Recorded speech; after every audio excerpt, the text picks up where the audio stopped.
3, 2, 1. We are live in the present tense with Sam Stewart, 91.7 FM, Dubjay, Washington, and online at WNJR.org.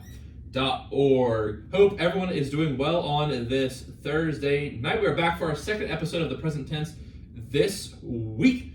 On Tuesday, we had on Henry Beardwood and Paul Schwick. That was a great episode previewing the men's lacrosse season. And tonight, we've got a guest returning to the studio. He's a great guy. He had a great season this year on the golf course. He's looking to do the same in the spring season. My guest on the show tonight is a junior from Sewickley, PA. Everyone, welcome on to the show tonight, Luke Melisko. Luke, how you doing tonight? I'm doing good, man. Thanks for having me. I'm excited to be here. Dude, I'm excited to have you back, man. So, you had a great performance this fall. You really stepped up your game. You said you were struggling a little bit last time we talked, and throughout the summer and into the fall, you made some big strides. Just from what I've heard your teammates say, from looking at the scores, you had a great performance in the PAC championship. You ended in a four-way tie for third place, which included your teammates Luke Listini and Andrew Platt. You guys are actually up one stroke this time, which is different than last fall. Obviously, for those who don't know, the PAC championship is played in two different sections. The fall championship in the spring. Last year, WNJA was down big time going into the last day. They managed to figure it out and win with an Andrew Platt putt. But this year, you guys are actually up going into the fall PAC championships. So, you guys had some lower finishes to start, the fall, 12 out of 14th, 5th out of 13th, and then you ripped off a 4th, 3rd, 2nd, and 1st at the top of each of those leaderboards. So, for you, why do you guys feel like you got stronger throughout the fall? I think it's experience. It's hard coming back from being off all summer. Some people are working jobs. Not everyone's blessed to be able just to play golf all day. I'm sure that's many people's dream. Exactly. So it's definitely just getting back in that rhythm, getting back to school, find that balance, I think. So it's just first couple tournaments, getting it just underneath you, and and then those last couple tournaments, I think we just started finding a little bit of a groove and just playing some good golf. And because I know we're a very talented team. So right. And obviously, we saw the sky's the limit. You guys went in the NCAA tournament and put up a really good showing. Obviously, We talked to Cade Patterson in season 7 of the Presidency. He rejoined the show, and man, exciting to see an individual in your team go that far, but also the team make it to that point. So, what do you feel like you guys learned last year as a squad? Because I know everyone has said, even before your time here, when Juan Caputi and Colin Roberts, I know Colin was here last year, but they were the top two and they were projected to win. It's been some really close calls for golf in the past couple of years.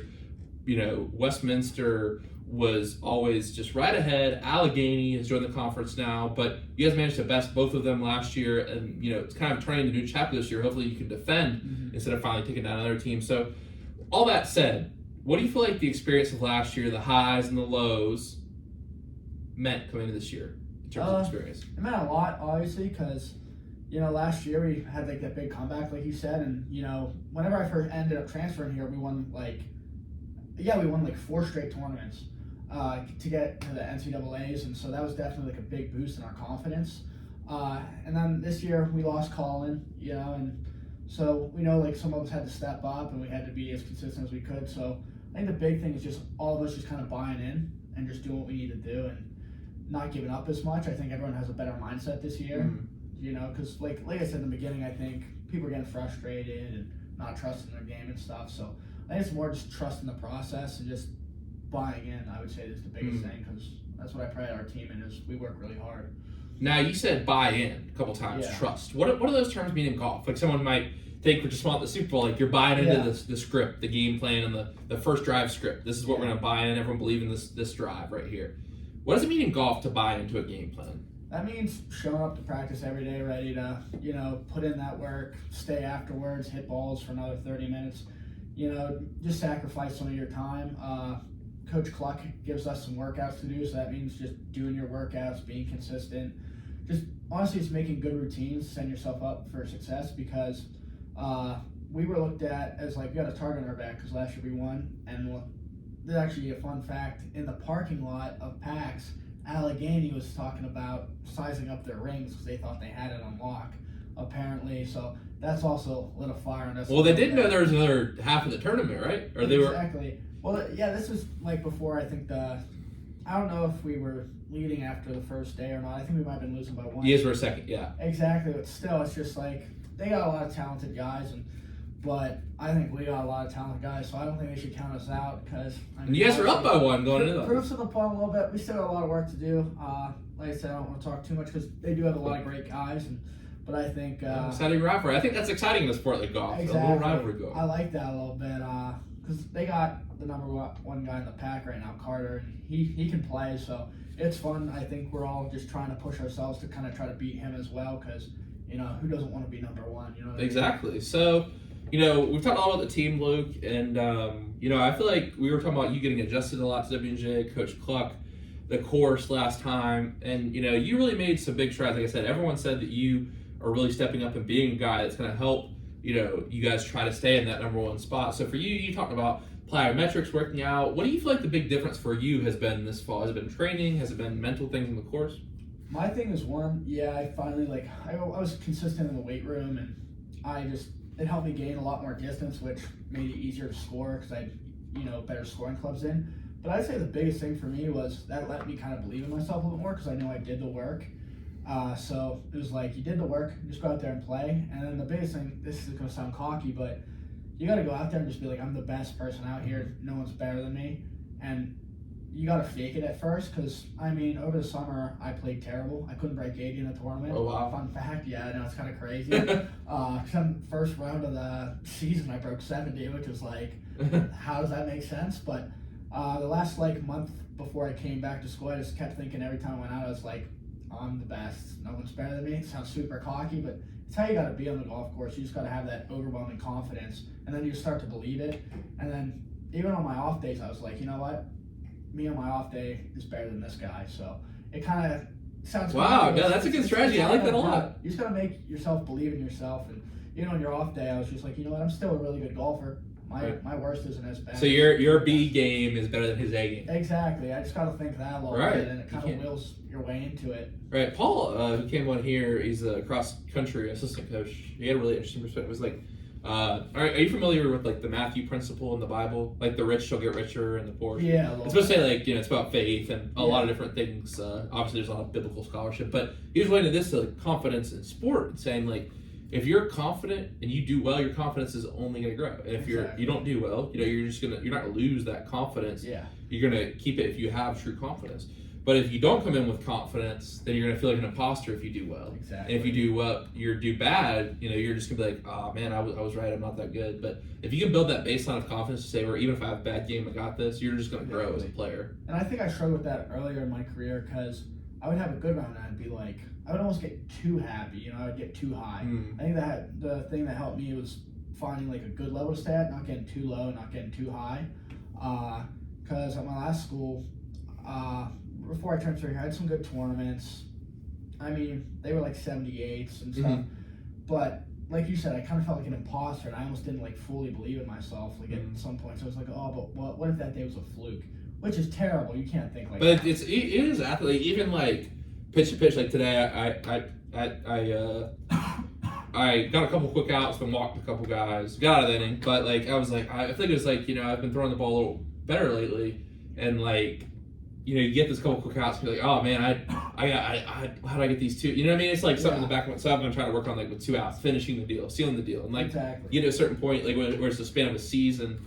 Or in between innings or in between rounds, you're just I'm playing really well today. Yeah. You might not say it to yourself, but you feel it. You gotta have confidence all the way through. It's always something you can work on. Exactly. Athletes struggle with that imposter syndrome. I think it's very real. You see people go through sophomore slumps. There's a lot of examples I can think of. Not just here on this campus, but guys that I've talked to and girls as well. They've done really well freshman year. You come back sophomore year and you're you have these expectations on you. You're listed on little. Right up that Aaron Thompson does as a player to watch, and all of a sudden it's you're not the underdog anymore. You have to do good, but why are they think I'm the top? You know what I mean? It's that pressure we put on ourselves. It's really interesting. But I love that pressure. Right, you got to learn to love it. Exactly, it's hard at first because then you're like you said, you're I have to continue it. If I don't, I'm letting people down. All this stuff. But then you just gotta realize that nothing really matters. Nobody really cares that much. it's really true. We've said that here several times, but it's really true though. Exactly. The thing that really matters is what you think of yourself. What I've learned is my score doesn't define who I am as a person. Obviously, it's hard to. I think this is with a lot of athletes is the sport you do is something you do. It isn't who you are, even though you might think it's your whole identity. Like, because if you have a bad day and then you think you're just not good enough, you can't think like that because it's just gonna bring you down. So you gotta just think of it as like something you do rather than like it is who you are. And I think that was like the base and that change for me. It was like, yeah, I really love to do this, but if I have a bad score that day, who's gonna remember that I shot 80? Nobody. Like, you just gotta get over it and go on to the next day. Wow, great advice for all the young athletes and older athletes out there listening too. That's great stuff. So one thing I was wondering before the show to mention, like the strength training behind sports people might not know about, like golf. You know what I mean? Like where you might not think of these athletes as lifters or people who are participating in kind of training off the course. And I feel like for a long time that's because golf was kind of seen as like. And I feel like to a certain extent it's like an older person sport, but like you see like someone like Tiger Woods in the past few years, obviously, and obviously Gary Player back in the day, but Tiger Woods, like, you've seen videos of him talking about his training routine and stuff. So what's your opinion of using plyometrics in golf, and why do you feel like that helped you specifically? I just think it helps you just be more athletic personally. It just gives you the tools you need, just gives you that extra advantage on people. Like, it just made me feel so more stable and like my golf swing, and it just made it feel so much more effortless. My off days felt as good as my good days used to feel, which was crazy. Like, if I wasn't hitting it well, I started hitting it even like better on my worst days. My misses were worse. Were better, sorry. Like my miss hits with my driver used to go as far as my good hits were going. It was just like giving me an advantage that I had never had before, and it just was like crazy. And I had only done it for 2 months, and I gained like 15 yards with my every club, and it was just like, this is absurd. I think the similarity between golf and baseball here. Some of the old heads on MLB Network is about like, oh, you can't lift too much. You don't. But you talk about like Max Scherzer, a guy throws upper night, like he's talking about like curls and biceps and all this stuff. And it's like I feel like golf's in a similar place, but a little behind. I think a lot of people in baseball have adopted things, but is it because like you think people worry it's gonna like mess up their swing if they get too strong, like too muscular? That is like obviously if you're like a bodybuilder, right? Yeah, that's gonna probably mess you up. But yeah. The like plyometrics is not gonna make you. It's more like So what does that mean for people who don't know plyometrics? And what can you give us an example of some exercise? It's just like explosiveness, just like athletic movements, so like squats, just like lunges. That's kind of. But with lighter, like more focus on the explosive power than like a lot of like slow moving exercises with a lot of weight, fast with. It's just like lightweight and just doing like athletic movements just to help you jump higher, move quicker, get those fast switch muscles going. It's like the best way I could like describe it. Oh, okay. No, that's and you said that helped you out a lot this offseason. It did. Like I've never felt so like good in my life. Just especially just my base. My brother at my cousin's wedding, he was messing with me. He's a big hockey guy, so he's got a like big lower body, so he's strong. And he like wasn't able to move me for like the first time. And I was like, okay, felt good for the first time. Yeah, I was like, okay, I can kind of take on my older brother now. That's kind of a cool feeling, be a little bit stronger than he is. So that was definitely a cool thing. And I was like, okay, this is actually like really working. I'm getting to the point where I'm trying to hang with my younger brother. He's going to play football at William and Mary. Oh boy. He's 6'5". I don't know what he's at now, like 290. Oh my goodness. He actually got in the 1,200 pound club on 3 lifts at our gym near us. So that's awesome. Yeah, but if we ever fought, he could definitely beat me up. But and he's a lineman too, so like he's got like the pushing in the hands. But plow you over. What? He'll just plow you over. Trust me, he wouldn't have to do much. What do you feel like the biggest lessons is, we talked about this last time a little bit, but kind of revisit, what's the biggest lessons that you've learned from golf? Just be easier on yourself. Like this past year I definitely like struggled with a little bit of that. Like just definitely going through a hard time, and so then it was definitely easy to go out on the golf course and just feel worse about yourself. But the thing, like I said earlier, is you gotta remember like it's something you love as well. So like keep it that way. Like I got a little bit burnt out, so I took some time off. Like I took over a winter break, like right after PAX. I didn't touch a golf club for like 2.5 to 3 months. Oh wow. Like I just didn't want to do it.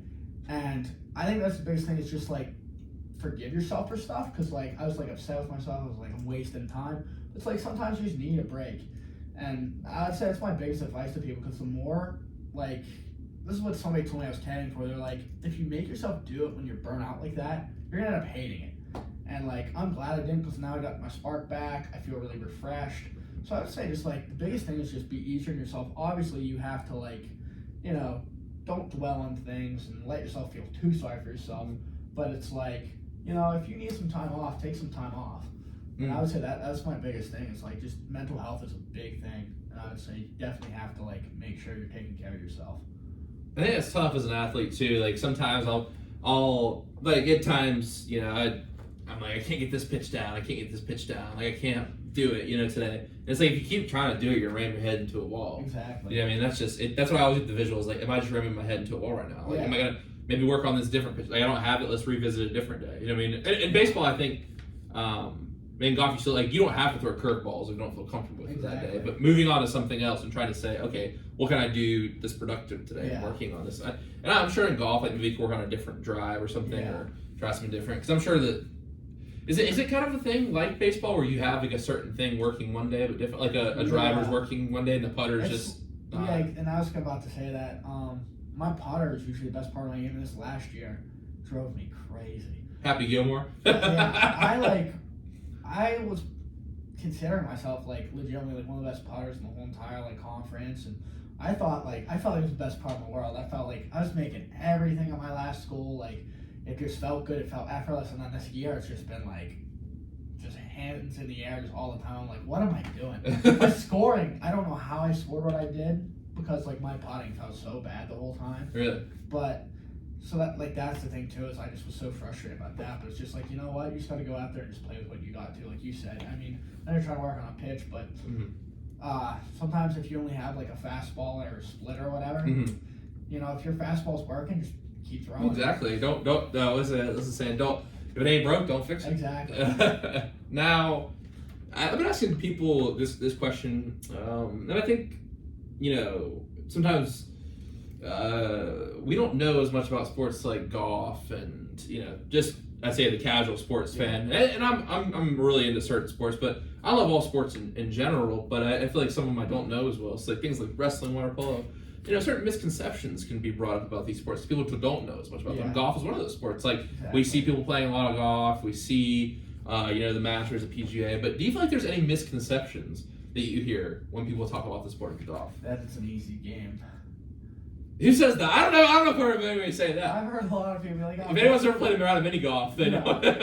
And people say golf's not that hard, but the thing is if your face is open a millimeter or half the slightest inch, your ball's gonna go right or gonna go left. Or it is a game of inches, and it is would drive you nuts because people are like, oh, golf's not a sport. That gets on my nerves a little bit because it's I can see maybe back in the day, but now golfers are athletes. Brooks Koepka, he could beat up some guys. I feel on some other sports. He's a pretty big dude. I'm blanking on his name. Who's the guy who was? They call him the Trevor Bauer of golf. He's super into the spin and stuff. Oh, you know what I'm talking about? He dropped. What? Bryson? Yeah. Yeah. DeChambeau, right? Yeah. Yeah. I'm not the biggest fan. Him and that Koepka guy I just brought up, they had a big rivalry. They did. For a while. It was the kind of the old school, new school debate. But Brooks is a lot better. Yeah, he is. I don't know much about golf, but I do know that. Now, it's interesting. We were talking about this, classroom in sports communication. We're talking about the philosophy of sport. Things about here. Waynesburg actually has an esports team. Really? So, do you think we were talking today? Is esports because they're talking the pro guys they get their hands massaged and they get these special computers, practice 8 hours a day. Now it does make money, but is it a sport? I don't think it's a sport. I don't think it is. I think it's a competitive activity, kind of similar to a debate team. I think if you're up on your feet moving around, it kind of counts as a sport. But if you're sitting in a chair, I don't really know about that. That's a good point. If we're sitting like this, would you consider this a sport? Verbal sparring. Exactly. Yeah. Some witty banter. Exactly. No, well, I'm trying to think. I'm just trying to think of anything. I don't think chess is a sport. I don't think so. I think it. Well, I guess esports because they're electronic sports, so I guess that's their claim. Some kind of, and I also want to wheelchair basketball. Obviously, if you're sitting down, that's a sport. Okay, yeah, that's a sport. Yeah, no, just to clarify, gotta be inclusive. Exactly, but I'm just saying, if you're just on a computer, Yeah. I don't think so. But the thing is, Waynesburg, they have a really nice building for it, though. My other school does too. Really? What? I'm sorry. What school did you go from? It was Mount Aloysius. No, that's what I thought it was. Yeah. But my thing is, if you love something, you're they had a team and stuff. Yeah. I'm gonna cut you off, but no, you're good. But yeah, they do, and it was like crazy. They have like these crazy moments. But like my thing is, I really don't judge. Like if you're passionate about something, go do it. Don't let anybody tell you like how to feel about your sport or whatever.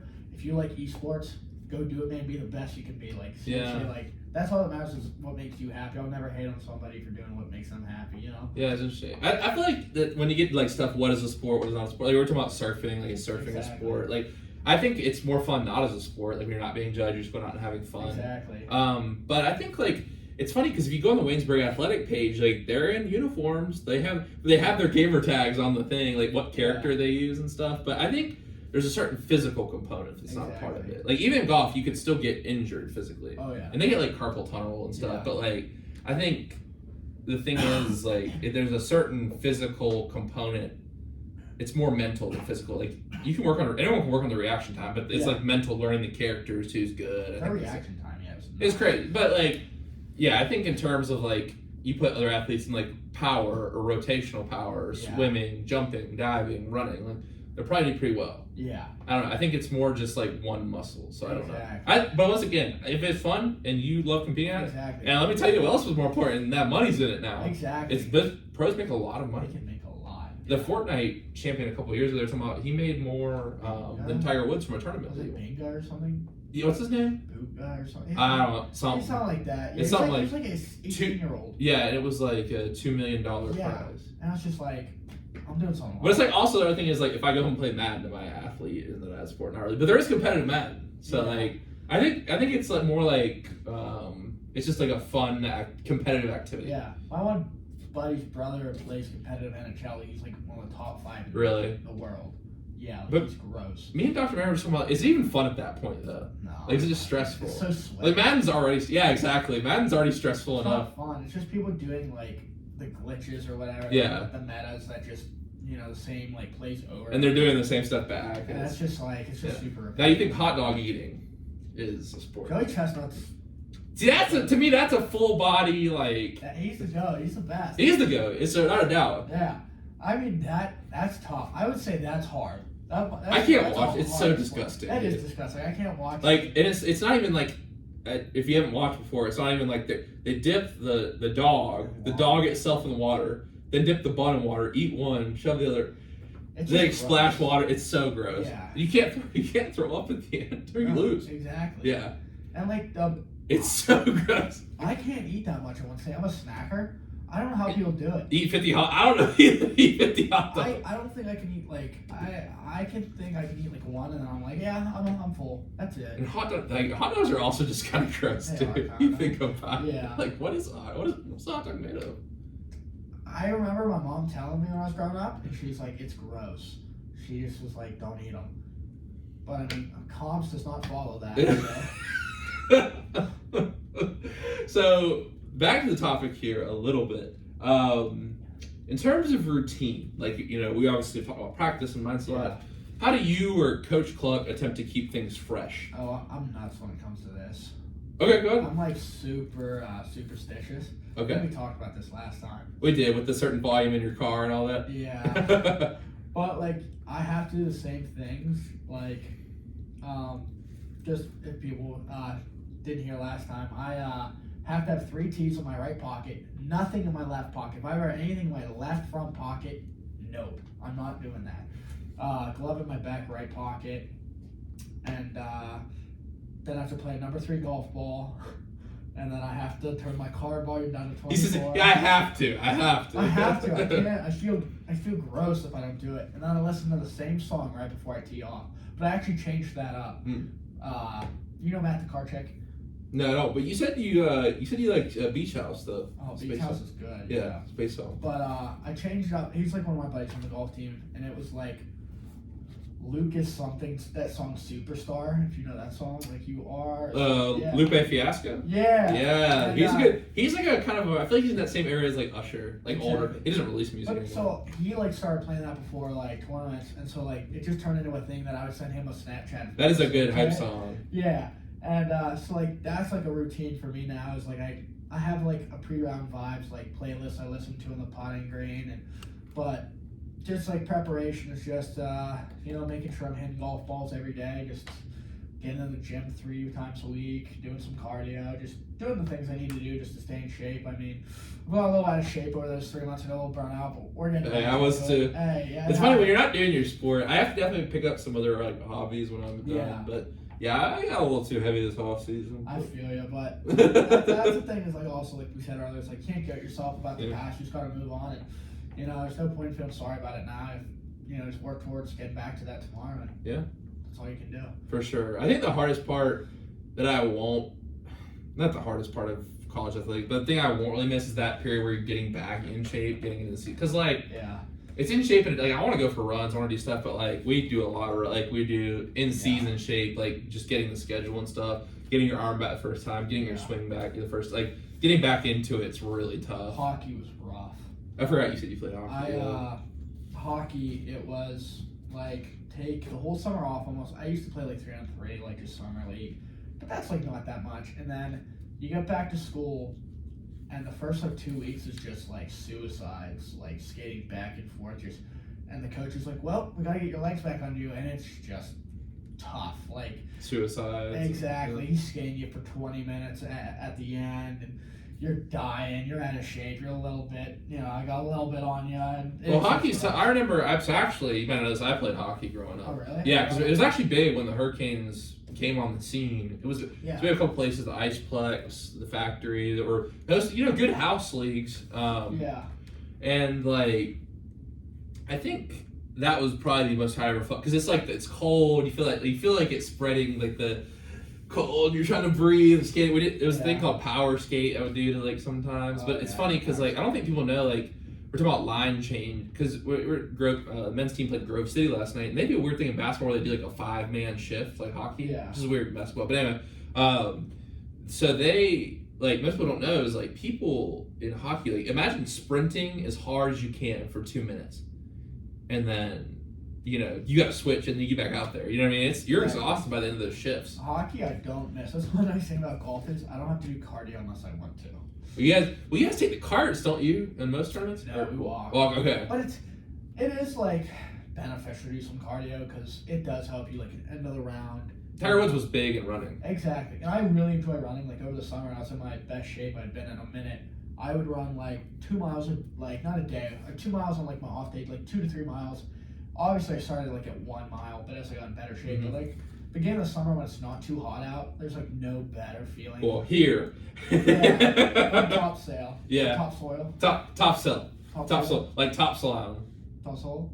It's all right, close enough. My parents say it better. My parents say it the way you say it. Topsail. Yeah, topsail. Yeah, that's close enough. There we go. It's just gotta have that little southern accent there. Topsail. Topsail. Well, they called it Topsail because Blackbeard used to sail there. I don't know if you remember the Pirate Museum there. I have not. It's pretty cool, but Blackbeard was big there. Like he would hang out in those inner channels, and they'd always see him running away through the channels around Top Island, and they'd say, "Oh, there's Top Sail. That's the Top Sail." I can imagine. It probably gets a little humid there, right? Oh, so humid. Yeah. It's like then I went to Vegas this summer. It's like the difference between something like Vegas and North Carolina is the humidity is just you can't breathe. Like they're dangerous in their own ways, but like Vegas, we went to this place called Valley of Fire. We went to a lot of other cool hiking spots too, but like we did like a mile, walk back, a mile, walk back, and then like so it was like 4 1-mile hikes.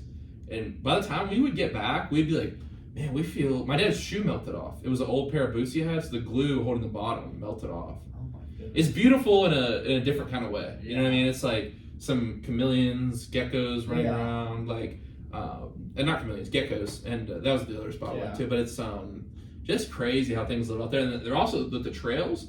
Any trail that's longer than 2 miles, they'll shut them down. Really? Yeah, because they don't want people. It's that hot that you wouldn't last without water shade. Like you see, like the Native American tribes lived under like the rocks, and they like under the shade because in the shade it's like 20 degrees cooler. But anyway, and this guy, even at the wash pond, you get a little humidity sometimes. It's hot. Pittsburgh gets humid in the summer. Yeah. It feels like you're walking like out into a shower like at times. Like, But like if you run like later at night when it cools off, like that's my favorite time. Oh, nice. At the end of the day, just get a good like little thing in, and then you don't feel so guilty if you eat a big dinner. I'm a big Chipotle guy. Ooh, yeah, that's good. Yeah, it's that makes you feel so full. Though. A lot of guys go there after practice, but I eat Chipotle like every day in the summer. Man, that's expensive too, man. Chipotle sponsor me if you're listening. I mean, yeah, and a little NIL deal. Give me a deal. What do you hope to get out of this season? I mean, I want to make it to nationals, man. Yeah. Like bad. Like I've never wanted it more. But I also want to get an individual win so bad because I've been so close. But I mean, the big thing for me is the team 100%, but it'd be a nice incentive if we could get a team win and I could maybe put something together. Yeah. Because I haven't won individually yet, but I've been so close, and that's definitely something I'm striving for. So just like the team to do well, and then hopefully I can help them out by getting a first place finish one of these times. And, but I would say that's the goal. Just be number one. There you go. Now, my next question: what do you hope to get out of this chapter of your life? That's a good question. Just how to like make like better decisions, and just how to talk to people better, like make deals. And I think golf is a very good sport in that case because it makes you talk to people. Like you're with a random person in a lot of these tournaments, and you can either be really awkward or you can start up a conversation and I've met a lot of really cool people, made a lot of great friends just from in a tournament. You're just asking the guy, it's like, hey, you watch football, you do this, and then next thing you know, we're talking about their family and stuff. Like it's crazy. So I think that's been like a really beneficial part for me. Are there guys who don't talk to people who are just like super serious? Like... Yeah, I mean I am too, but I'm also like I have ADHD, so like I just want to talk. Really? If they talk to me, I'll talk their ear off, and it kind of hurts them because I'll just like probably distract them. But me, I play better when I'm relaxed like that. So okay, no, awesome. I feel like there's a stereotype that golfers are a little hot-headed too. Oh, I am. Like throwing the club. I've broken a couple. Yeah, those things are not cheap either. I know. My high school senior year in the high school championships, snapped my 5-iron over my leg, and went to states and didn't have a 5-iron, so that taught me really quick not to. How'd you do at states? Placed 14th, which was the best finish of my whole career at that point. First time breaking like 80 in a tournament, it was crazy. I peaked at the right time, which was pretty cool. But that was, and then especially having to pay the bill to get it fixed. Like my dad, he was like, "Oh, it's your problem." And I was like, "Yeah, you're right." Yes. So I try not to do it anymore. I mean, I've snapped a couple putters or two, but you pull a Bo Jackson just over the head. I did on my knee a couple of times. I wouldn't recommend it. It's not worth it. Now, last time you came here, we talked a lot of movies. So let's talk some movies right now. Now, you brought up one that we haven't actually talked to here yet. So there's a little background in your review of this movie. Obviously, no spoilers, but that one, Iron Claw. I didn't even. So what's the premise? What's the premise? It's about the Von Erich family. They were a wrestling family in Texas, and they were I think it was right before WWE, or maybe it was, but it was studio wrestling. And so it was the family business, and they became superstars in Texas and super popular. But the family had a lot of problems. The dad was just really mentally abusive, and the mom was just kind of just deal with it basically. And so it just caused a big divide in that family. And it's a pretty sad movie, but it is really well done with Zac Efron. I think he did a great job in a more serious role. Which really? And Jeremy Allen White and stuff. And I don't know if I haven't seen Shameless, but that's a good TV show. But just the acting and stuff, I thought overall it was just really well done. And it was kind of in the beginning, you're oh, it's a little feel good because it's all these brothers and they're all loving each other. And then it gets kind of sad. So it's first you're oh, this is kind of a feel good movie. And then at the end, you're oh my goodness. But it's good though. It was really good. Good piece of cinematography. Yeah. I think what's interesting is when those actors who are kind of goofy take those serious roles. Have you seen Uncut Gems with Adam Sandler? Yeah, I was that was a good movie. It was good, but Julia Fox in there. She was Adam Sandler. Yeah, and what about Kevin Garnett? Also, just yeah, that was it was such a strange movie because it was but it was so good though. Exactly. It was a longer movie too. Yeah, it was. It was sad. Spoiler. I don't want to spoil it, but yeah, Kevin Garnett played really well. He played really well in the NBA, but he was good in that movie because he kind of has that scary persona. Oh yeah. Yeah. He's a big dude. And then The Weeknd was in there too. It was such a strange cast. It's who else is in there? Yeah. It was crazy. There's some movies that they just have all these random like pretty big celebrities. Yeah. in it. Well, I haven't seen Killers of the Flower Moon yet. I read the book, but I heard it wasn't great. Did you see it? What movie? Killers of the Flower Moon. I have not seen that. So it's funny you have those sometimes on. I feel like the studios were like, I need to see Parasite, but like Parasite, All Quiet on the Western Front, like some movies, foreign films that don't have the well-known actors. Yeah. You know what I mean? But you said you're a big fan of history movies, so I gotta ask you, what's your favorite history movie? Historical, fiction, or like based on a true story?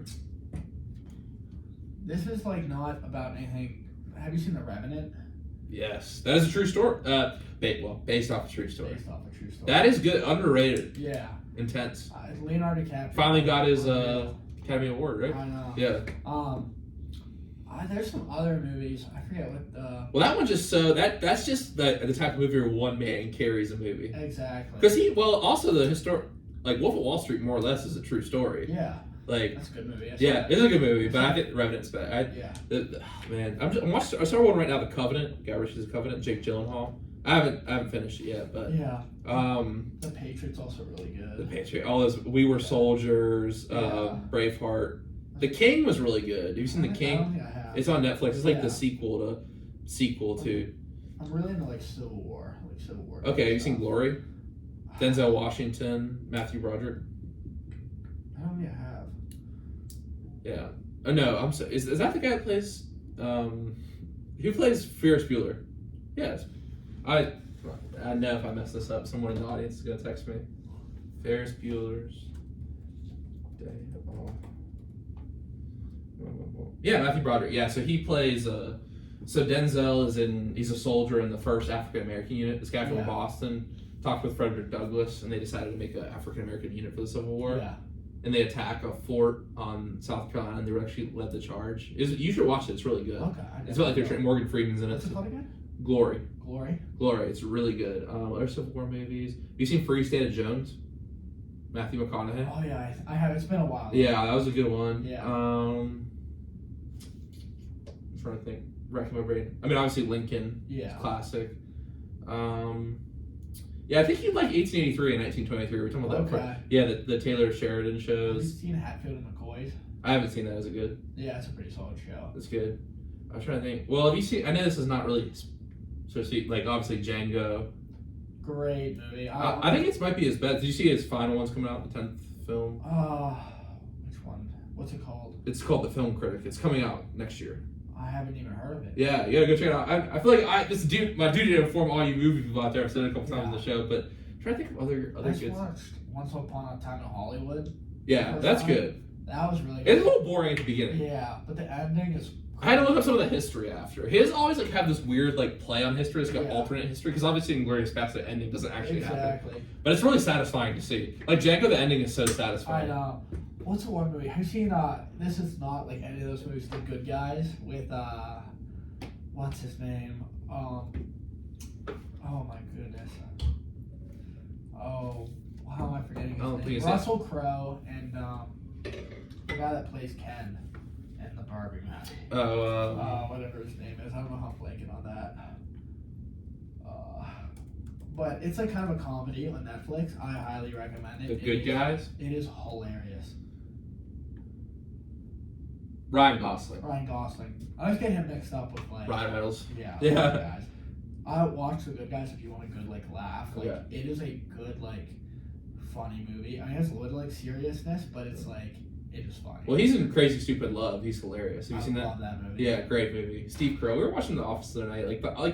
They're trying to make The Office too. Like you really can't. Like there's no funnier. I don't know what it is. It's like I feel like it's because everyone knows someone like that. Like everyone knows a Jim and Pam. Everyone knows a Dwight. Like you want to hear a hot take? Sure. Parks and Rec is better than The Office. I can't be that. I've never seen Parks and Rec. You should watch it. See, it's more like in a government setting though, isn't it? Yeah. But like Ron Swanson is one of the greatest characters. Yeah, and Chris Pratt was in that early in his career. Like it made a lot of like that was good. Leeway for people to get into other careers and stuff. Yeah, I think The Office. Well, John Krasinski, like 12. You've seen 13 Hours in Benghazi. That's a historical movie. So it's about the CIA ops who were in Benghazi, like the whole like the whole government tried to cover it up and stuff, but the CIA guys wouldn't leave the compound. So it's like 5 of them like killed like 13,000. I don't know the exact number, but they say at the end it's like they basically like wiped out this whole group that was trying to take him out. It's a really good movie. He's good in that. Did you see A Quiet Place Day 1 is coming out? I saw The Quiet Place. Did you see the first two? I saw the second one. I'm not a big fan of those. They're boring to me. I think they wore off the shtick. I don't like no sound. Like it's kind of. The first one was like, okay, cool concept. The second one was like, all right, it was pretty good. But now it's like, all right, we get it. You can't make a sound. Like that made stuff really hard. Like, we just see. I think this one shows how like people figured it out though. Yeah, I have ADHD, so it's like to me, I need like action and stuff. Like I can't. Like, what's the Tarantino movie? His like first movie, War Dogs or whatever. No, Reservoir Dogs. Reservoir Dogs. War Dogs is also a good movie. War Dogs is a great movie. Also a true story, which is crazy. These guys were just like taking a bus and delivering guns to USR. The only way they got caught is because the guy didn't pay the one guy. Yeah. Sorry, I don't. It's crazy. Never mind. The more I read about like the Iraq and Afghanistan war, the crazier it was. I read recently a book about Pat Tillman. Yeah. And how they tried to cover up his death and how it was friendly fire. Yeah, it's really crazy. Like, because they were trying to keep support. I'm actually doing a case study this on Tuesday for my class, but like I'm talking about here. So basically, what happened was like it was friendly fire, and then like I can't go through the whole story, but the platoon split up. It was friendly fire, and like the government tried to cover it up. Like they burned all his gear and they burned his journal, like which is not standard operating procedure. They covered up photos of an autopsy where it was like the bullets were U.S. made. They were from a saw gun, which is like a long machine gun. Yeah. And like it's because they wanted to drum up support for the war, and he was this like big, strong football. He was a short guy, but he was this like really muscular, good-looking football player. Like, and it was like he loves America. But it's actually in his journal he actually wrote that he didn't support the war. So it was like went against their narrative. So he tried to cover a lot of things. They tried to cover a lot of things up. That's crazy. It was interesting. It's called Where Men Win Glory by John Krakauer. It's the same guy who wrote Into Thin Air and Into the Wild. I don't know if you've seen that movie, Into the Wild. Sounds familiar. About the guy who goes off the grid and lives in Alaska and dies. I've heard of it, but There's a couple good titles that I could check out, but also the movie version. I don't know if have you ever seen the movie The Road? I never saw that, but I just read the book of it. It's crazy. It's by the same guy who wrote No Country for Old Men. Oh, No Country for Old Men. So his books are really dark. So this is about a kid and a dad who walk through post-apocalyptic America, and it's like so hopeless. Like the book is hopeless. Like you just feel hopeless. It's No Country for Old Men is kind of hopeless too. Yeah. The ending, because sorry if you haven't seen it by this point, I think it came out like the it came out in the early 2000s, I think. Yeah. But still, that's a long time ago, which is crazy. 2005. I watched it for the first time legitimately a couple months ago. Yeah, so I think like the end, you see like the cop at the end, he's like, I don't understand these new crimes. They're just so like horrific, and I can't do it. It's like there's no good and evil. It's just like these people are just doing evil for no reason, like against other evil people, and it's just like that kind of like same hopelessness, a little bit of cynicism. But speaking of movies that are really dark, I recommended a movie for you last time, Seven. Did you ever watch that? What'd you think? Crazy. Did you think it was a good movie? Yeah, but it was dark. Dark. Probably the darkest movie I've ever seen. Yeah. My stepmom always told me, she's like, don't watch it, it'll scar you. And I was like, it didn't scar me, but I was like, jeez. It's deep, though. It's deep. It's very philosophical. Yeah. No Country for Old Men, that is probably one of the best villains I can think of. Yeah, so that's the Coen brothers did that one. In their movies, they also did Fargo, The Big Lebowski, kind of those. Never seen those. You've never seen Fargo? Wow. Okay, so I'll give you a look. Go check out the Coen brothers filmography. Yeah. Brother, Where Art Thou? Fargo. Brother, Where Art Thou? Actually, that's one of my stepmom's favorite movies. Yeah. So Fargo, Brother, Where Art He Thou? always needs his hair gel. Brother, Where Art Thou? Have you seen that? What? Have you seen Brother, Where Art Thou? Yeah, I've seen it. Yeah, the one with the hair gel. He always wants the hair gel. Blood Simple, and then like I said, The Big Lebowski. What other ones am I missing? I always miss a couple of their movies. They just did one. What's The Big Lebowski about? It's been on my list, but I've never watched it. Is it good? It is really good. It's about this ball. It's kind of just like kind of. I'm trying to think how to describe it. It's about this guy called the Dude. He was in Vietnam and his friends who were bowling and they get into all this trouble. That's really all I can say. Is it worth the watch? What? Is it worth the watch? Oh, it is worth the watch. It's very funny. Like, you ever heard the Market 8, Dude? I think I So there's this guy named the Dude. His name is the Big Lebowski, but they call him Dude. So it's like, Market 8, Dude? Oh, have you ever heard this is not Vietnam, this is bowling. There are rules. Yeah, that's from that. What else have I watched by them? They also did Bridge of Spies. I never saw that. The Ballad of Buster Scruggs. Have you seen that? I wanted to watch it. It's good. It's an anthology, so it's 5 different stories. It's really Yeah. good. But yeah, no, I think they're two of the best directors. I mean, consistently. Like, it's interesting. We're moving to an era where like guys like that, Scorsese, Tarantino, like there's definitely a lot of more foreign films. I watched this one on the plane. I gotta look it up real quick. It's called Blood and Gold. It's about a soldier who deserts. It's kind of like a Quentin Tarantino movie. And this lady saves him, like he's about to be hung for desertion. Yeah. And they have to go find this gold that was stolen from the Jewish people in the town and stuff. It's really interesting. Okay. It's really interesting. And then I just watched one called The Captain. I actually take back my statement about 7. The Captain is the darkest movie I've ever seen. What's it about? So The Captain is about this is a true story. A deserter who finds this burnt out German car. Inside there's a captain's uniform. So he's a captain and he goes to a camp where they're holding deserters and he starts telling everyone just like kill these guys, this is what we're going to do, like just making up random orders just to survive because people would respect him if he had authority. Yeah. And it's just crazy. It's in black and white. The whole film's in black and white. It is crazy. And he gets away like when the Germans try to capture him because they figure out what he's doing. Then it says like the British capture him. It's a really, really crazy story. It's just about like what people would do to survive. And I read this book to Die in the Spring. And it's kind of about the same thing. Like a lot of people don't know that German, like the upper brass was really terrible to their soldiers. Like if they tried to desert, if they didn't want to fight, like have you seen All Quiet on the Western Front? It's a World War I movie, but I've heard of it. You should watch that too. Yeah. It's basically it shows like, so did you know that in World War I there was actually the armistice and they set it for a certain time, but some German commanders, even though there were like 6 hours left in the war, they still made guys fight, which is crazy. We live in such a better time. We are lucky. Yeah, I mean it's true. Like I think people complain a lot, but like those World War, that's what I think about. Is like, what was it like to live through World War II? You're like if you were just here, you're like 17 or 16, you're sent to go fight, and you've never seen the war. You're from some small little town, and all of a sudden you're in Georgia training, and then there's a really good book, Citizen Soldier. At least I've heard it. I've never read it, but I've seen Band of Brothers, kind of similar idea. It's by the same guy, Stephen Ambrose, but how they got guys, they were just run of the mill guys, and they turned into the best fighting force of all time. I mean, we got people complaining about Columbus food. It's like, dude, like your grandfather, great grandfather was like fighting. Like, well, Saving Private Ryan when the guy throws up and they drop the door. I mean, it's just like how at 17. I mean, I'm glad we don't have to do this, but like how did like, and even like on the Eastern Front, even like obviously we were like enemies, like the things that happened, like the Battle of Stalingrad and like in the Blitz in Africa, like all these in the Pacific, like brutal. It's just like it's. I think something like people talk about war a lot and things, and not get political, but I think that, like people forget how bad war is. Like if you don't study history, it's like, oh, we should get in this conflict, we should be over. Like history repeats itself. It does, for sure. I agree with that. And it's hard to believe that people could sacrifice like that. Exactly. It's like always like even people in Vietnam, we don't talk about that. Korea. Like I recently read a book. It's coming out on Apple TV. It has Jonathan Majors in it.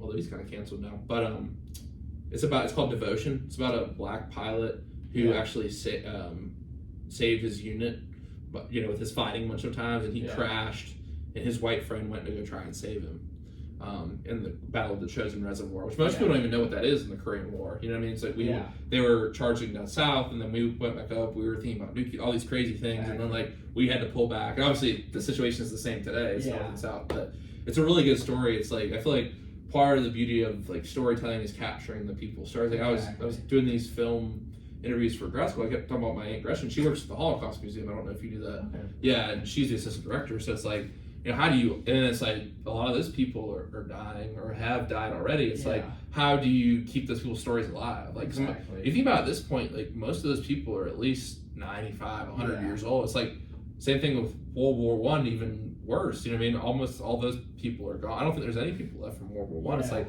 how do you keep those people's stories? So I think the film, like, crazy to think about. It's like when you really show what it's like in the film. You know what I mean? It's like, it's really crazy. Time is a crazy construct to me, and it is. It's definitely like a fear of mine. Like, Because it's inevitable. That's the one thing I don't like. Well, I took the FYS course Death. There's a lot of philosophy about that. It is like from a not even like fear aside, it's just like this crazy thing that we call it just kind of accept. Like you're born, you don't know what happened before you're born. Yeah. You probably won't know you might know what happens after you're gone. You don't know. But that's a big. That's a big if, right? That's my biggest fear, man. Is it now? I'll have to maybe after the show after break we get a little philosophy. But I would took that FIF's course Death with Dr. Wolf. It's like. Yeah, it's kind of two options. You lose consciousness, or there's X that's there. And I have my religious beliefs about it. Other people have different cultures and 100%. things. But it's like, or there's just nothingness. But you wouldn't know there's nothingness because there's nothing. That's why you gotta live every day in the full. For sure, you gotta live the present tense. But exactly. It is an interesting philosophical. It's like one of those taboo things in philosophy that a lot of people are afraid to talk about. But it's like, what is this? Like what even about like a funeral? Like someone like Jim Henson had like his funeral where it's like everyone's wearing colorful suits and the Muppets were like. And I was like, oh, that's different. But why? Like, why do you have to wear black? And like, there is tradition, but it's like, it's very interesting how people talk about it. It's like, people, I don't want to think about that. But I think, like, just to end on a good note, I think here before the break is Marcus Aurelius' Meditations. It's a great book. He talked about, all I can do is look at death and smile back. And basically, he's like, you need to have a memento mori, which basically is like a symbol, like a lot of Roman soldiers wore like skulls and stuff like that. Yeah. And like some people now even like have skulls in their desk or something like a art gold or plaque or something, just to show them like, hey, you're gonna die. You need to use that to motivate you. Don't be afraid of it.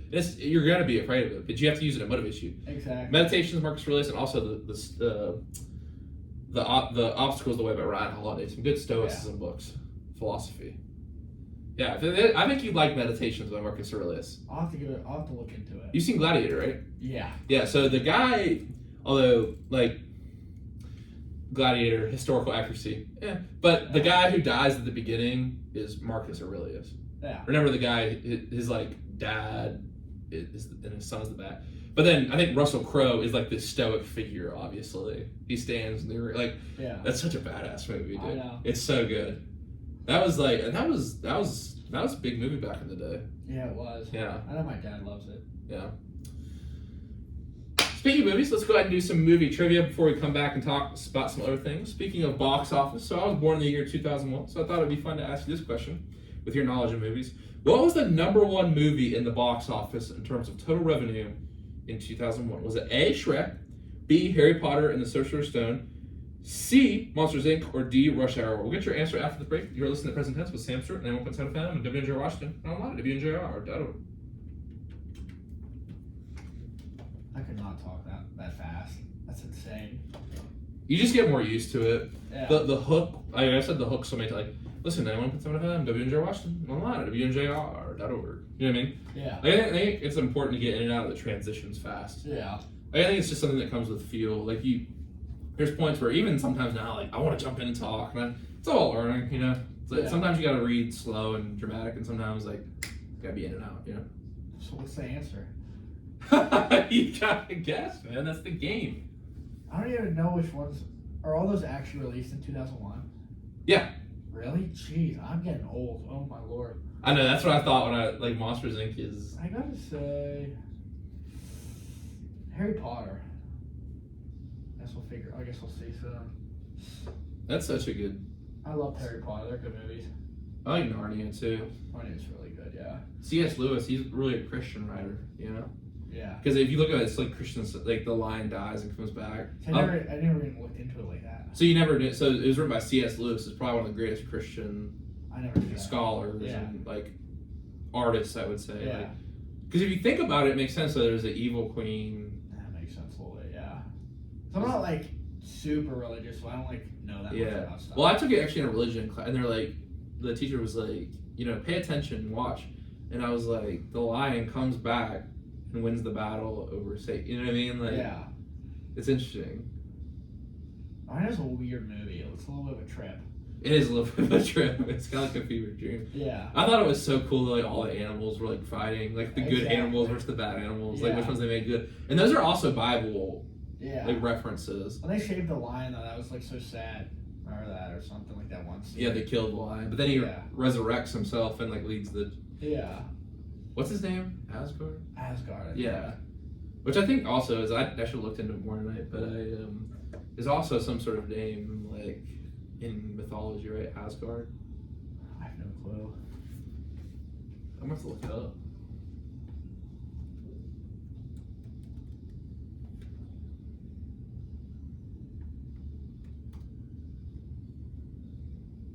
Yeah, I'll have to check out that movie. I didn't think because I don't like pro wrestling. You know what I mean? Yeah.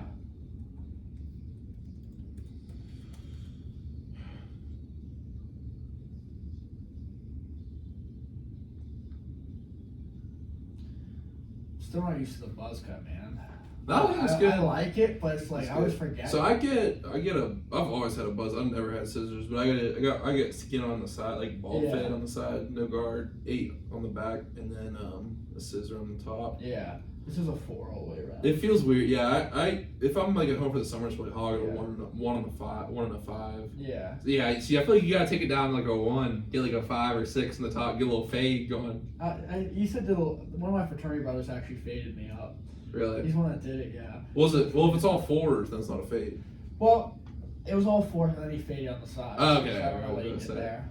Yeah, see, phase when it goes from like 1 to you gotta be careful. Some guys on our team cut hair, and I'm just like, yeah, I just would not trust. I them. just said screw it because I wanted it to. Oh, I think with the all around like 4, it's not that hard to mess up. Yeah. I mean, it's not that hard to do. He cuts his own hair, so I was like, you know what? Who is it? Issa. Isaias? Yeah. Yeah, I know. And then he took like an hour, dude. He like lined me up. He did a good job. Like I was surprised. Hour is crazy. I had a lot of hair, man. You did though. You did. Yeah. Because he was being hesitant. Like I appreciated that. Like he wasn't just going straight at it.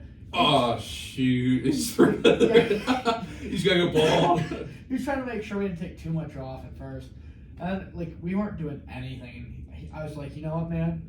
He's like, what do you think about a 4? I was like, screw it, just go for it. He just goes, Yeah. and I was like, No, it looks good. It looks yeah, tight. It looks tight. I like it. Yeah, it's I nice. am gonna keep it this way. I got a good guy over in Houston today. Benny, a lot of the guys on the team went to him. Yeah. He's from around here, but it was yeah, it's good. We just talk about barber stuff. But I know like people are cutting hair now. It's more expensive. It's like $30 My haircuts were 50 from Isaias. back at home. Oh, 50? It's crazy. Yeah, I was gonna say 30's probably not. Well, it's 25 with the tip.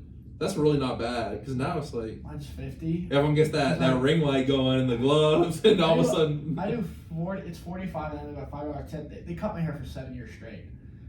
wow. Like it's like at a salon. It was who my stepmom used to go to. Yeah, my mom takes my brother. I always went to sports clips or great clips growing up, and then I mean I would get that lady. My wife. This is the first time I went to a bar. Like it's got the blue and red pole. Yeah. It was actually, you know what the other thing that used to symbol was? It was hair cutting and bloodletting.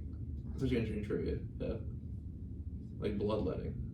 That's great because the bar you had to show that you cut hair and you did. Yeah. Which is just a weird combination. Exactly. I don't know. Like I said, I had the same haircut for 7 years, and I was just like, That's good. Sometimes you gotta mix it up. I've been wanting to like buzz my head because I was like, it either looks really good.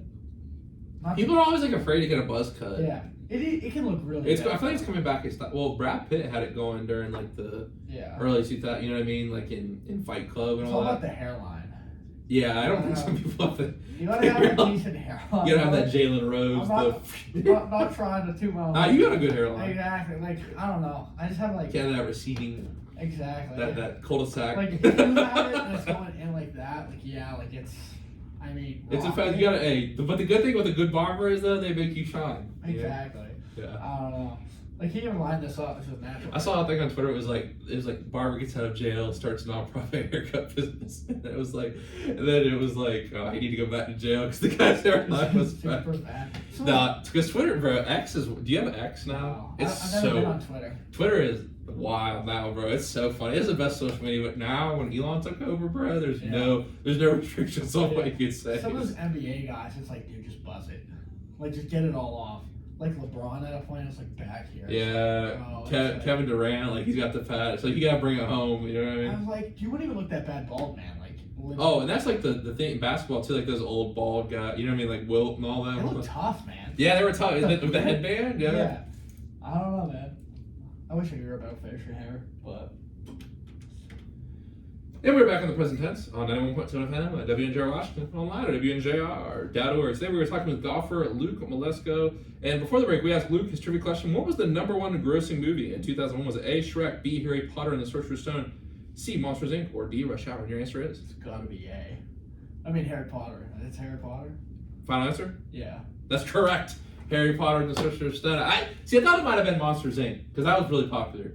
Harry Potter though. Those Harry books. Potter was the books and then the movies, the execution. I think it's very rare that you have a good executed book and a good. Well, obviously, if it's not a good book, they're not going to make it into a movie. But all the movies were good. Yeah, they were. So I've got some movie trivia for you now. Speaking of some that are, we'll start with two that were actually made into books. So this is not trivia per se. It's would you rather. So would you rather be placed in the Maze Runner franchise, or be a tribute in the arena in the Hunger Games? Honestly, I gotta say Hunger Games. Me too. Because the maze is terrifying. I felt the same. Because especially when they like start going into the maze, and then all of a sudden the spiders come out. And they're also like, I hate spiders, dude. Me too. Like, so these giant spiders just come into the trees and just, spoiler, if you haven't seen it, but, and that, like, because they don't, the Hunger Games, you know what the objective is. Yeah, you have a chance. Not a good chance. But a chance. Did you see the prequel? Songbird of Salad? I haven't, but I want to. Songbird of Salad. The Maze Runner, they have like, it's more confusing. Hunger Games, maybe you get lucky, you let all these other people take people out, you get a lucky shot and you win. Cool. Yeah, but also, like, what if you're the first person in the maze? Yeah, then you're done. Yeah, like, because they didn't know there were spiders out. They didn't know you couldn't stay out there at night. Yeah, like, and that, at least maybe in the Hunger Games, you get a quick arrow to the head, like, it's over. You're getting, like, decapitated by, like, a big spider. Like, that's terrible. It's terrible. The more I think about it, and especially at night, too, when they're just, like, laying in the hamp, there's just, like, the fact that it's all controlled. I mean, they're both all controlled, but I don't know. I thought Scorched Trials was actually pretty scary, too. Like, so if you haven't seen the movie, there's, like, this, basically the whole reason they're in the maze because there's this thing called the Scorch. It's like a terrible disease, you know, like, way worse than COVID. Like, it was, like, turned people into zombies and stuff. Like, but same kind of idea. It's like there's this global pandemic, and like they put all these kids who are immune to it in a thing to see how their brain works. Which I thought was kind of a dumb premise, but at the same time, it's why not if they're immune just like, reproduce? Well, because that spoiler, cover your ears. But at the end, that's what happens is they just find a way to use his blood as like a vaccine, right? Remember at the end? It's been a while. It's been a while. The third one, but that's what happens. Yeah. But like, I can't think of. But it was good though. Yeah. But yeah, I think the idea and like when they like finally decide to make their run, and the spiders are just hopping over the walls, like as they're trying to make it at the end, because they finally figure out because they get the ball or that was it's like a the thing it's a thing they rip out of the spider. Also, remember they kill the spider and they figure out the code. But it's also like, why are you trying to kill the people that are gonna be like the thing and like cure you? I mean, it was a dystopian society. They weren't good people. Because then the people who were rescuing them said they were the good people. Remember? Yeah. It's been so long, I kind of forget. It's kind of wild. The ending was wild too. The Hunger Games prequel makes it. I think the other ones, like the 3 sequels, have, or yeah, I guess sequels. What the original movies like? They have hope to them, like the constant hero. Like the first one doesn't. It just shows how the game can play, and it's dark, dude. Exactly. Because the first one, there's not even like trees or anything to hide. It's like all the killing's just in this one dirt floor. Yeah. And like they drop like snakes in there and stuff. Like Hunger Games. Yeah. Oh, so you're saying the prequel like shows all the prequel is like the prequel shows. So it's like Gladiator basically. Yeah. It's scary. Yeah. Hunger Games. It's really dark too though because there's no chance of getting out. So it's like it's really sad. Yeah. Hunger Games, it's like human, I'd take that odds over like a giant spider, man. Like if I saw a giant spider, honestly, I would just do it, just end myself. I'd be like, it's good, I'm fine. Because at least in the Hunger Games, you can like convince people to send you things. Yeah. If you're in the later games, like you can be like, hey, show yourself off. And why not like you all like if you all really wanted to, and you're all like, we're not gonna kill each other. Like you can't. But the game makers would make you though. But PETA and Katniss, I mean, you look at that. Like I didn't think she was gonna end up with PETA. The PETA memes are so funny. Like, have you seen those? Like the one where he like puts himself in a rock or like. No. There's like one where it's like his face, like a magazine shoot. The actor who plays PETA. I'll have to send it to you. Yeah. But yeah, no, the maze would terrify. What? Josh Hutcherson. Yeah. The maze would terrify me. Yeah, I wouldn't even. And the Scorch, and the fact you make it out, you're in the Scorch, like basically, which is just a desert. Yeah. With zombies running around it. Yeah, no thanks. Like, would you rather be in? Have you seen like? I watched The Walking Dead a little bit, like. Or like, I don't even know, like, that is, like, would you rather be, like, in a city during an apocalypse or, like, in the country? Well, I'll have to tell you about this book, The Road. If you get a chance, it's extremely... Yeah, I think you told me about that. Yeah, I did. I just told you about that. But yeah, it's like, well, the scary thing in that one is there's nothing to eat. Yeah. So imagine all the problems that come with that. I'll just spoil it a little bit. There's cannibalism, which is like there's people like trying to capture other people and stuff, and like they're trying to capture the dad and the son. Like that's scary. When people don't have food, like that's scary. Like, the problem is in the city, obviously there's more chance of more like zombies in the apocalypse. Yeah. In the country, it's like but then like you said, like there's not as much. I don't think there's any good place to be in the park. I think near the beach would be good. Honestly, if that stuff ever happens, you'll find me on an abandoned golf course, maintaining it myself with a big fence around it. I'll be happy. I'll just be playing golf and taking care of a golf course. Now the next would you rather. It's funny we talked about this during the break. Would you rather attend Hogwarts or go to Narnia? Hogwarts. I'd say Narnia. I thought it was so sick. The final battle. It gave me it weirded me out. It's so good though. It's like a fever dream. See, I think Harry Potter's like a fever dream. It is, but it's kind of cool. I don't know. See, I think they're both like. I think both. Imagine being a wizard. That's not weird at all. No. But what I'm saying is, like Narnia, you have no power. You're just like sitting there like watching. You're like, well, hopefully this witch doesn't like take over. Yeah, and then you lead an army of all the good animals against the bad animals. Who else if you lose? Like at least like Hogwarts, you got Harry Potter, and like you'd be a Quidditch player. Oh yeah, I'd be the best.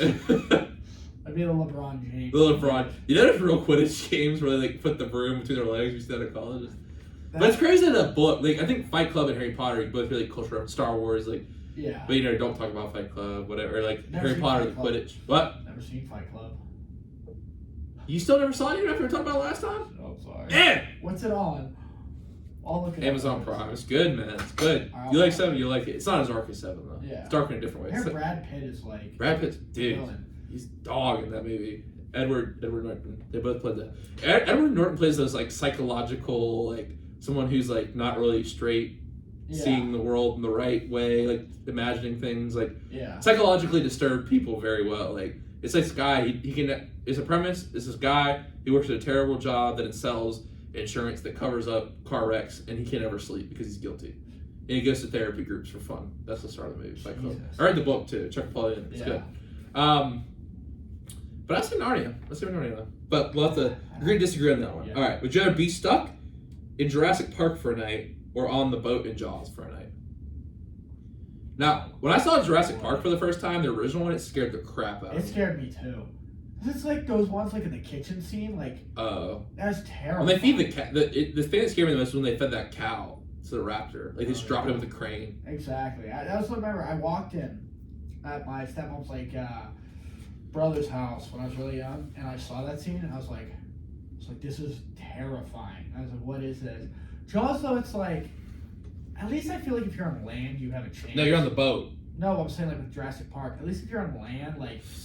I mean, you're screwed either way, but, like, Jaws can just bite your boat in half and you're screwed. Like, at least I feel like maybe I could, like, do something with Jurassic Park. Like, I have more chances of surviving. Like, I can climb a tree. I can do something. I don't know. Well, okay, here's my gripe with Jurassic Park. I love, because Jurassic Park is, at its core, it's really philosophical. It's about the philosophy of science, about, like, animals, what is our role. So the first one, is really there.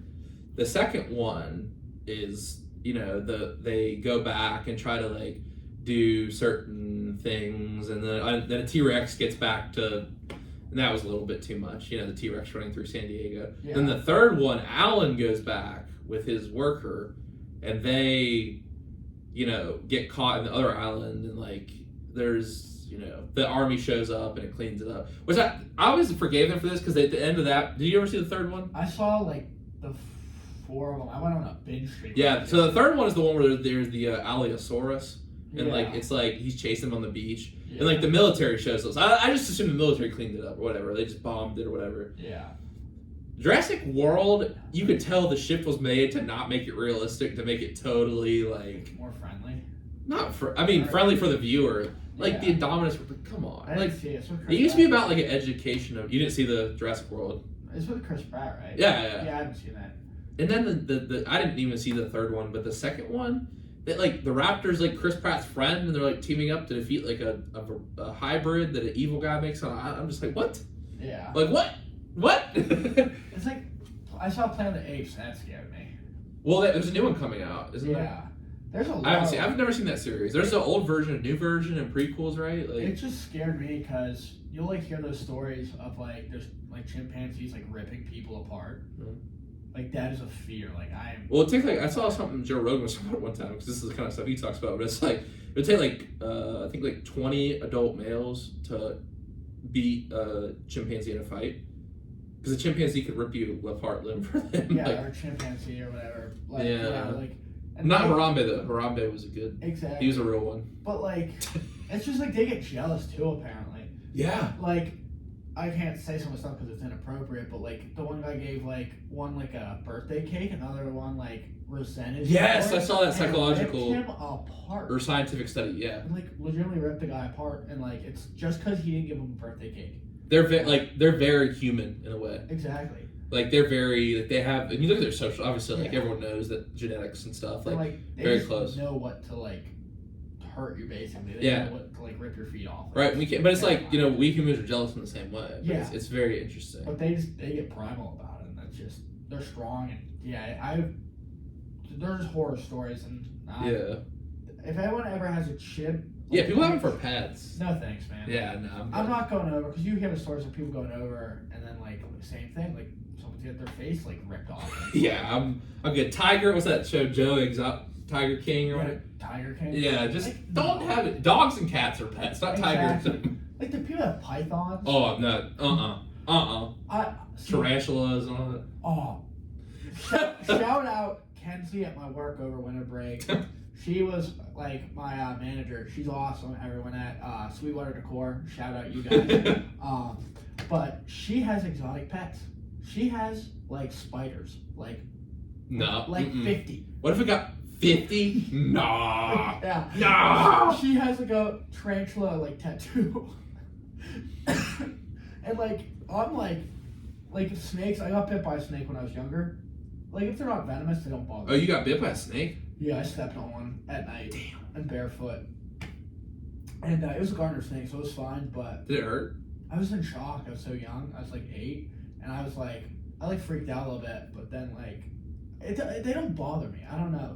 Can I recommend a podcast for you? Yeah. The Joe Rogan Experience, Paul Scalios. I don't know if you've seen clips of him. He's that guy in the Amazon Oh. who, you've seen the clips of him talking about like the tribes and stuff, uncontacted yeah. tribes, like the spy. And so he told this story, and he talked about diving in after this guy is like a super great naturalist, like saves the Yeah. rain. He's really out there saving the rainforest. Yeah. Like they're building these cool canopies, really cool pod. But he also told these like crazy things. Yeah. Like he said it's a festival of sex and death in there. So it's like there's all this stuff. So the one story told, there's like they're trying to like mark these pythons. I mean not pythons, anacondas.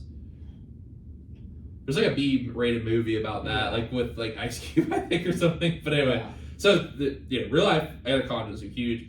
He dives in and goes underwater trying to hold one. And I'm just like, dude, that is crazy going in that water. And then at night, they walk across a river. They're chest deep in the water. And this spider crawls up this girl's like tight pants and this like Morse code, like on her leg. Crazy. Like you gotta listen to the stories he tells are crazy. Yeah. Like he said, what? Did she get hit by the spider? Yeah, she was fine, but she was just like it was like Morse code, like the sinking its fangs into her, like it was crazy. I don't know, It makes dude. me, like, Well, then he like was talking about in his room this time. There was this mouse, and then out of the floor comes this tarantula, just pulls the whole thing back into the hole. Crazy, bro. It's really interesting. I'd love to go there and like go in the rooftop because they have these rooftop canopies now you can like sleep in. But no way, no shot am I ever walking around the There's ground. like a big spider. And those things are huge in the Amazon. I like. That big. And the thing is, at night, he's about at night how they go out. You can't start fire anywhere. They said the native tribes can start, but like everything's wet, so you can't start. So they have to walk across. It'd be pitch black. All you can see is the moon. That's And there'd be like sometimes. what? That's covered. Yeah, exactly. So and there'd be like you could like hear the tarantulas like crawling across the water. It's Across crazy. the water? Yeah, they like skirt across the water. Like they could walk across the water. I didn't know that. You have to watch. It's super interesting though. It's really Have you ever interesting. seen the movie Arachnophobia? Nah, I see, but like I can't watch the spider movie stuff. That scarred me for life when I was younger because it's obviously about like a super venomous spider Uh-huh. and like all these spiders and stuff, and the one scene is like underneath the covers. There's like no, don't say I'm not going to sleep tonight. Yeah. But I remember I go to bed after that, and I swear to God, I like in my head because I was young, I was like, there's something there. No, I'll do that when I go back. The thing is, like, it was cool because he like obviously wanted to protect these animals. And stuff. Like that's their area. It's not. Yeah, ours. it's not like they're ugly, but like they're crazy. They also catch a lot of bad things. Like like the you know, like the tarantula hawks or whatever. Mm-hmm. They can kill birds. Yeah, I know. Like how? I know. That is wild. Nature is really that's what really crazy. Like we think nature is like crazy around here and stuff. Like I think we see a lot of stuff about Africa and stuff, but like the Amazon, like I feel like not a lot of people know about it. Like, we know it's like a lot of trees and stuff, but just like crazy. And like, but it talks about like the people. That was Taylor Sheridan talked about this too. He was big talking about the Native American population, North America, just talking about how they've been treated unfairly and all this. He gives a good representation of them in the shows. You'll see that when you're watching 83, but. He was basically saying like there was this time when a woman met a white man, decided to go live in New York City. Yeah. And she said she had to go back because it's like living with nature and things like it's so much better than living in cities. I couldn't live in the city. Like I like country. That's why I like PA. I want to move down south, like towards probably. Too gray for me though. I think PA is too gray for me. Yeah, I would agree. Like, I need more sunny days. It's beautiful. It is beautiful. Just really beautiful. Exactly, but. Like, there's nothing really here that can really, like, kill you. Like, spiders. What about a bear? Well, I'm talking about spiders and snakes. Like, okay. It's not like I feel like there are definitely snakes that are out here. There's, like, spiders, too. There's not much. Compared. I don't know. There's also, like, bears and stuff. There's no bears. There's a little bit of bears. Nothing that bad. I mean, Topsail, like, there's, what's down there that's that bad? Like, just mosquitoes. Sharks, right? Mosquitoes. Well, like, mosquitoes are the most, the deadliest creature of all time. Oh yeah. They kill more people than anyone. They have so much diseases. Yeah, I'm thinking about doing something for a charity for malaria, but I'll keep everyone updated on that. But it still kills a lot of people. Like people think we're bad. Like that's like a really big problem in these South American and African countries. In that area of the world, it's very hot and humid. Like people have to sleep with mosquito nets. I know, and like imagine like that's also like why I couldn't go to the rainforest. Like I would love to see it, but like. Dude, like what if like you don't put your net the right way? Like I've seen like videos of people like do it and then they like open their bed and it's just bugs. Like it's gross. Well, the thing he said on the podcast was like one, he told a story about Puma was like right in his ear when he was sleeping bag, and the other thing in the sleeping bag he didn't put the second cover on the bottom, so the top they didn't get in. But when he woke up, the mosquitoes were like their like bodies were like halfway through the thing, like just gnawing for his back.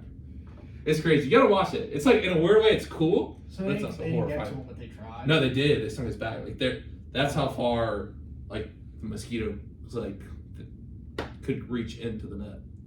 Jesus. It's crazy. It's so gross. You gotta watch it. I feel like you're interested. Isn't it like the bigger mosquitoes can't bite you, but the smaller ones can? I don't know. He talks about it a lot on the podcast. It's also just. I'll have to listen to that. Yeah, Joe Rogan, Paul Skelly. I'll send it to you. He's a really cool guy. He's been on a couple. I'm sure you've seen him. He was on like Lex Friedman's podcast and like. I like Theo Vaughn's podcast. Yeah, I've listened to Theo Vaughn. He had Jordan Peterson on. Yeah, I'm a big Jordan Peterson. Yeah, I'm going on his tour. It's going to be. Oh, that's sick. Yeah, me and everyone. Yeah, I'm really excited. I've read both of his. He's got a new book coming out. What's it called? We Who Wrestle with God. It's like a philosophical interpretation. I want to read Goggins' book. Yeah. I want to read Peterson's stuff. So I've read both Goggins' books. I'm reading Jocko's book right now. You know Jocko Willing? I don't. He's another Navy SEAL. Okay. It's called Extreme Ownership. Drew Garth with Linux. He used to use it. If you go back, you can hear the quote of the day he gave from that book. But yeah, that one's good. And then I've read Beyond Order and Beyond Order. Well, 12 Rules for Life and 12 More Rules for Life. There's Antidote to Chaos and Beyond Order. So both those are good. They're thick milkshakes though. Like when I say that, it takes a long time to get through one page. It's a beautifully written book, but it's one of those. It's a lot to get through. Yeah, a lot of concepts. But it definitely helped me. I remember me and my dad were driving to Tarboro to see my brother play a football game. When I read a lot of the chapters in there, it's just you got to sit some time down and really get it. But all right, last kind of question tonight before we get to the quote of the day that I got for us tonight. If you had to be a sidekick of any Marvel character, who would you be? The sidekick of. Oh, what are the Marvel characters again? I won't lie to you. You're not a Marvel guy. Not really. Oh man. But I know what they are. But like Captain America, Black Panther, Ant-Man, Iron Man, Hulk.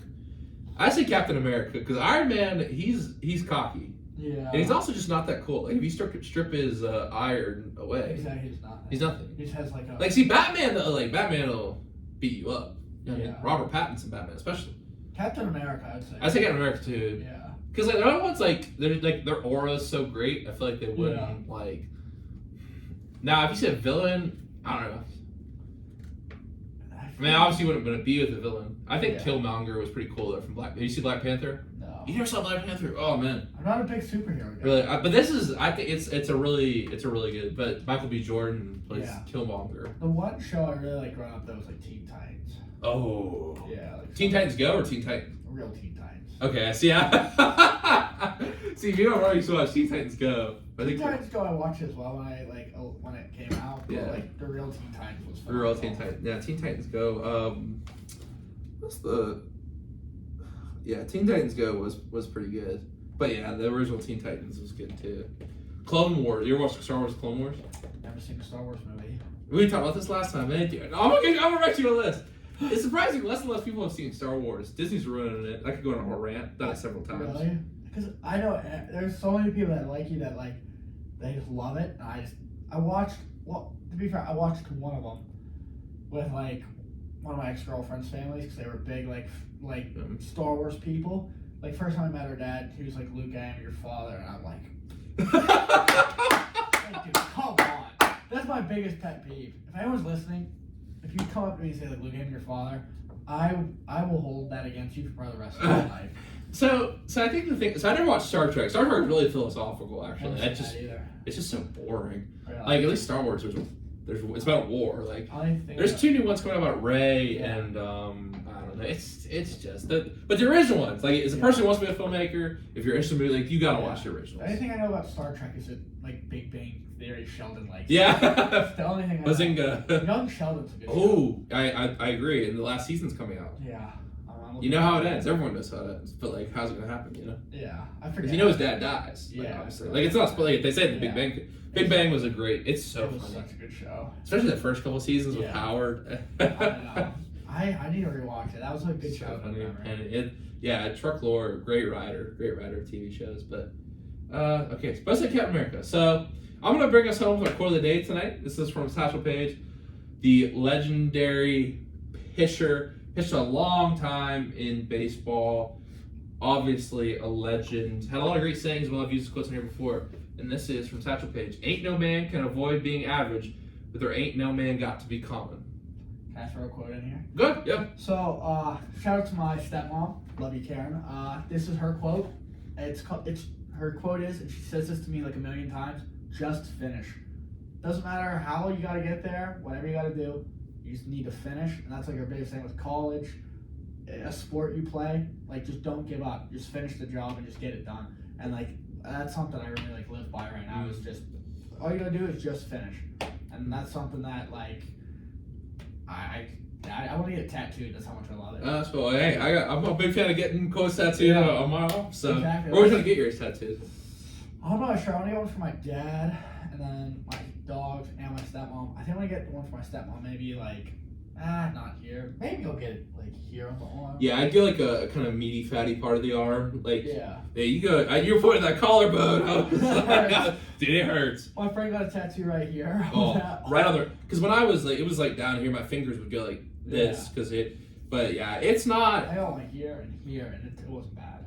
Okay, I forgot you had a couple. That's meaty. Yeah. You got those like meaty parts of the bone. When you want to hear, that's gonna hurt. Yeah. Oh, dude, people are like, oh, I want to get sleeves. I want to get all this. Oh, my friend Chris has, like, he has both sleeves on both arms. Like, I think people either really enjoy it or you just get the experience once and you like it. Like, I love the experience. It was fun, but I wouldn't want to do it again. I love tabs. I want so many more. See, I feel like there's a certain group of people like that. My guy, Rico, he was super cool. Like, we were listening to music. We listened to some Joe Rogan. Like, they're just bumping music. Like, you know, it is fun, but, like, at the same time, it hurts, dude. As long as they have meaning. I mean, if I had I don't like have anything right now that needs meaning. Like this, I have a tattoo on my left like thigh, and it doesn't have meaning. I found it at like 3 p.m. We got it 10 at 5:30 because I like the art. And like, as long as you love it, I don't love it. I don't hate it, but I just like after that, I was like, you know what? I'm just gonna get stuff with meaning. So that's like my big thing. I got you. I don't know. I like the experience. Like, I think it's fun because I do it with my friends. Like, my one buddy, he's the same way. Like, he got his first tattoo, like, after me, like, this last summer. And he's gotten, like, 4 or 5. And I'm like, if they're not small, like, I can't, like, I like your tattoo. Thank you. But I couldn't, like, I thought about getting stuff, like, right here. Mm-hmm. But one, that would hurt. And two, it's like, I just don't want to have things here. I want to be able to cover. Well, that's the interesting thing is, like, well, I think one, you have to look at the industry you want to go into too. Like, my dad works with a lot of former military guys. Yeah. Like, and they have like, obviously military guys are everywhere in the workforce, especially you know, after all the wars in the early 2000s and stuff, guys moving out of like into the tech sector. Most of my dad works like, but so you know, he didn't have a problem. But also, like, I feel like, especially I want to be a filmmaker. No one's gonna like, maybe like a doctor. But okay, here's if you're a doctor walked in with a tattoo, that's sick. Yeah. Yeah. The industry matters. I don't think it's. Honestly, I think the days are changing and stuff. Like, the times are changing. I don't think it matters. It's just me personally, and it's like, I just don't like looking down at it like that all the time. I love my tattoos, but I want to be able to just like, I don't know, just hold my arms. There's just something about it. I just don't want it. I don't know. Like, I thought about it, and I was like, whenever I look at this, I just don't think I want to see something all the time. I don't know why. Yeah, because my mom wanted me to get it up here, but I ended up getting it. Yeah. Getting it right that here. looks sweet. Thanks, bro. Appreciate But it. then you could add some more up there. Like, Nah, bro. It hurts so bad. It hurts so. If you get it up here, it doesn't hurt. I swear. Oh man, no, because it's funny. He had a needle that was Bluetooth, so you turn it on his phone. So it probably was better because it was a little small needle, and it was like the shading was tough because shading obviously puts the This is shaded, yeah. So it's just like it's the best way to describe it is a cat scratching you over and over again. My guy, like, since it's my leg, he had to like to grab me. And it was like, I was like, oh, this is uncomfortable. At least here I could like relax. You know what I mean? Like, yeah, up here I was just relax. like this. So it's like cool. Here he's like grabbing my leg, like trying to straight it. I'm like, oh my gosh. No, like, this is just like. He's like pinching my leg already. It's like just stabbing it. He did a great job. That guy. That's another thing too. Is if you're going to get it drawn up, definitely get it drawn up. If you don't know what you want, but also go to someone who's a good artist. Exactly. Who like is reputable, has a lot of clients. Like, and that's where we went. We found like the best like. If there's anything you want to splurge on, it's something you're gonna have for the rest of your life. Exactly. And I mean, like this, like I wish it had meaning, but like it's really well done, and it's literally space in a bottle floating in water. Like in the ocean. That's sick though. That is cool. It's cool. It's just art, but like very existential. Exactly. I was just like, I wanted a space tattoo because I think space is cool. Yeah. But I was just like, you know what? Screw it. Like, I mean, I don't regret. You only live once, like we said. Like, who really cares? As long as you're happy with it, right? The other day. So I like it. Like whenever I wear shorts, it like peeks out a little bit too. That was the whole entire objective. Get rid of the short shorts. Well, look, we're already over time, man. This has been such a great conversation. Yeah. Obviously, we can keep talking all night, but thank you for coming on the show. Yeah, it's been really fun, me. and once again, good luck this season. Thanks, man. I appreciate it. All right, everyone. We'll be back next Tuesday. We will likely not have an in-studio show Thursday due to the women's basketball tournament. Go out and support them. Some other events, W&J, men's wrestling. Man, big tournament tomorrow is the PAC Championship Tournament. The boys over there trying to repeat. Coach Blanco and Coach Nick, who are the subject of my documentary Steadfast, will be taking the coaching mat for the wrestling presidents tomorrow. Just the presidents tomorrow, and it'll be really exciting to see. So make sure you check that out. Also, WJ Baseball home opener Sunday. Go check that out as well. I'm way over time. I'll see you next Tuesday. Until then, everyone have a great night. Remember to live in the present tense.